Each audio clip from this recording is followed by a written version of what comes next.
Hello friends, ನಾವಿವತ್ತು ಸರಳೀಕರಣ ಅಂದ್ರೆ ಸಿಂಪ್ಲಿಫಿಕೇಶನ್ ಅನ್ನುವಂತ ಪಾಠದ ಬಗ್ಗೆ ಅಭ್ಯಾಸವನ್ನ ಮಾಡ್ತಾ ಇದ್ದೀವಿ. ಈಗಾಗಲೇ ಈ ಸರಳೀಕರಣ ಲೆಕ್ಕಗಳನ್ನ ಯಾವ ರೀತಿಯಾಗಿ ಮಾಡಬೇಕನ್ನೋದನ್ನ ನಾವು ತಿಳ್ಕೊಬೇಕಾದ್ರೆ ನಮಗೊಂದು ನಿಯಮ ಅಂದ್ರೆ ಒಂದು ಸೂತ್ರ ಗೊತ್ತಿರಬೇಕು. ಅದನ್ನ ಏನಂತ ಕೇಳ್ತಾ ಇದ್ದೇವೆ ಅಂತಂದ್ರೆ ಬೋರ್ಡ್ಮಾಸ್. ಏನು ಬೋರ್ಡ್ಮಾಸ್?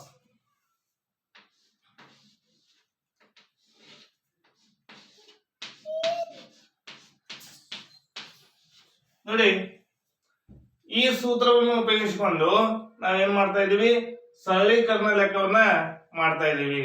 ಹಾಗಾದ್ರೆ ಬೋರ್ಡ್ಮಾಸ್ ಅಂದ್ರೆ ಏನಂತೇಳಿ ನಾವು ಮೊದಲನೇದಾಗಿ ತಿಳ್ಕೊಬೇಕು. ನೋಡಿ,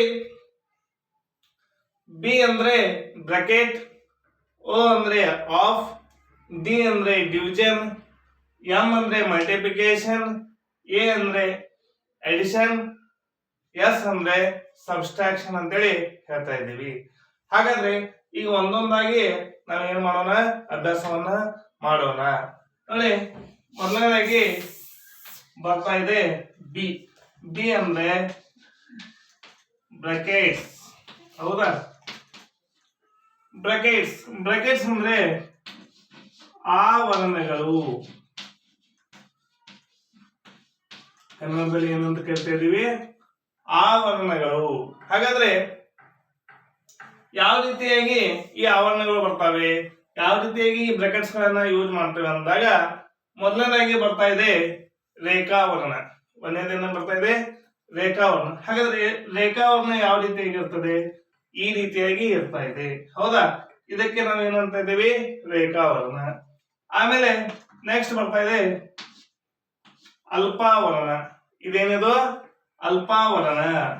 ಆಮೇಲೆ ಬರ್ತಾ ಇದೆ ಪುಷ್ಪಾವರ್ಣ. ಇದಕ್ಕೆ ಏನಂತ ಹೇಳ್ತಿದೀವಿ? ಪುಷ್ಪಾವರ್ಣ.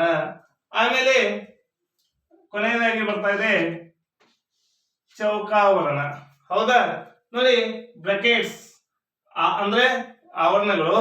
ಈ ಆವರಣಗಳಲ್ಲಿ ಯಾವ್ಯಾವ ಬರ್ತಾ ಇದಾವೆ ಅಂದ್ರೆ ರೇಖಾವರ್ಣ, ಅಲ್ಪಾವರ್ಣ, ಪುಷ್ಪಾವರ್ಣ, ಚೌಕಾವರ್ಣ.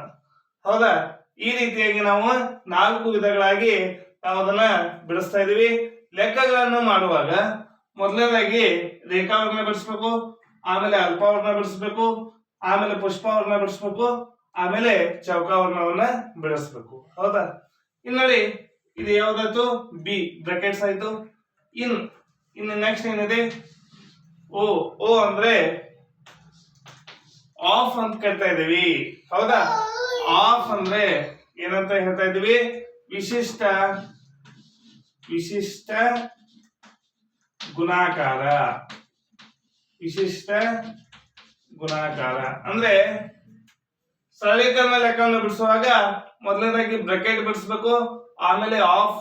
ಆಫ್ ಅಂದ್ರೆ ವಿಶಿಷ್ಟ ಗುಣಾಕಾರವನ್ನ ಬಿಡಿಸಬೇಕು. ಅದಾದ್ಮೇಲೆ ನೋಡಿ ಏನಿದೆ? ಡಿ. ಹೌದಾ? ಡಿ ಅಂದ್ರೆ ಏನು? ಡಿವಿಷನ್. ಏನು? ಡಿವಿಷನ್. ಡಿವಿಷನ್ ಅಂದ್ರೆ ನಮ್ಗೆ ಈಗಾಗಲೇ ಗೊತ್ತಿದೆ. ಏನು? ಭಾಗಾಕಾರ. ಏನು? ಭಾಗಾಕಾರ. ಆಮೇಲೆ ನೋಡಿ ಎಂ. ಎಂ ಅಂದ್ರೆ ಮಲ್ಟಿಪ್ಲಿಕೇಶನ್. ಏನು? ಮಲ್ಟಿಪ್ಲಿಕೇಶನ್. ಮಲ್ಟಿಪ್ಲಿಕೇಶನ್ ಅಂತೇಳಿ ಹೇಳ್ತಾ ಇದೀವಿ. ಮಲ್ಟಿಪ್ಲಿಕೇಶನ್ ಅಂದ್ರೆ ಈಗಾಗಲೇ ನಮ್ಗೆ ಗೊತ್ತಿದೆ. ಏನು? ಗುಣಾಕಾರ. ಏನ್ ಬರ್ತಾ ಇದೆ? ಗುಣಾಕಾರ. ಆಮೇಲೆ ನೋಡಿ ಏನಿದೆ? ಎ. ಎ ಅಂದ್ರೆ ಎಡಿಷನ್. ಹೌದಾ? ಎ ಅಂದ್ರೆ ಎಡಿಷನ್ ಅಂದ್ರೆ ಈಗಾಗಲೇ ನಮ್ಗೆ ಗೊತ್ತಿದೆ ಸಂಕಲನ ಅಥವಾ ಕೂಡಿಸುವುದು. ಇನ್ನು ಕೊನೆಯದಾಗಿ ಬರ್ತಾ ಇದೆ ಎಸ್. ಎಸ್ ಅಂದ್ರೆ ಸಬ್ಸ್ಟ್ರಾಕ್ಷನ್. ಸಬ್ಟ್ರಾಕ್ಷನ್ ಅಂತ ಬರ್ತಾ ಇದೆ. ಸಬ್ಸ್ಟ್ರಾಕ್ಷನ್ ಅಂದ್ರೆ ವ್ಯವಕಲನ. ವ್ಯವಕಲನ ಅಂದ್ರೆ ಕಳೆಯುವುದು. ಹೌದಾ? ನೋಡಿ, ಸರಳೀಕರಣ ಸಿಂಪ್ಲಿಫಿಕೇಶನ್ ಲೆಕ್ಕವನ್ನು ಮಾಡುವಾಗ ಈ ಬೋರ್ಡ್ಮಾಸ್ ನಿಯಮವನ್ನು ಬಳಸುತ್ತೇವೆ. ಹೌದಾ? ಬಿ ಅಂದ್ರೆ ಬ್ರಾಕೆಟ್ಸ್ ಅಂದ್ರೆ ಆವರಣಗಳು, ಯಾವ್ಯಾವ ಬರ್ತಾ ಇದಾವೆ? ರೇಖಾವರ್ಣ, ಅಲ್ಪವರ್ಣ, ಪುಷ್ಪವರ್ಣ, ಚೌಕವರ್ಣ. ಮೊದಲನೇದಾಗಿ ಇದನ್ನ ಬಿಡಿಸ್ಬೇಕು, ಆಮೇಲೆ ಇದನ್ನ ಬಿಡಿಸ್ಬೇಕು, ಆಮೇಲೆ ಪುಷ್ಪವರ್ಣ, ಕೊನೆಯದಾಗಿ ನಾವೇನ್ ಮಾಡ್ಬೇಕು?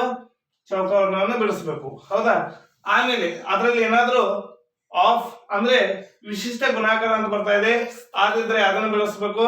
ಆಮೇಲೆ ಡಿವಿಷನ್ ಅಂದ್ರೆ ಭಾಗಾಕಾರ, ಆಮೇಲೆ ಮಲ್ಟಿಪ್ಲಿಕೇಶನ್ ಅಂದ್ರೆ ಗುಣಾಕಾರ, ಎಡಿಷನ್ ಅಂದ್ರೆ ಸಂಕಲನ, ಸಬ್ಸ್ಟ್ರಾಕ್ಷನ್ ಅಂದ್ರೆ ವ್ಯವಕಲನ.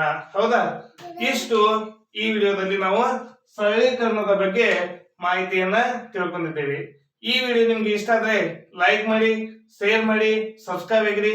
ಹೀಗೆ ನಮ್ಮೆಲ್ಲ ವಿಡಿಯೋಗಳನ್ನ ನೋಡ್ತಾ ಇರಿ. Thank you.